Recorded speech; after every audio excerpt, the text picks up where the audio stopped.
கோடியில ஒருத்தியம்மா கோலமயில் ராணி ஆடி வரும் பூங்கலசம் அழகிருக்கும் மேனி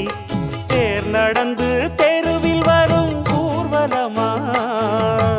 ஊருலகில் அவளை போல பேர் வருமா நல்ல பளிங்கு போல சிரிக்கும் மனச பறிக்கும் பவள விரிப்பு விளங்கிடாத இனிப்பு விவரம் புரிஞ்சிடாத துடிப்பு சந்திர ஜோதி வந்தது போல சுந்தர தேவி ஜொலிப்பு கலைவாணியோ ராணியோ அவள்தான் யாரோ சிலை மே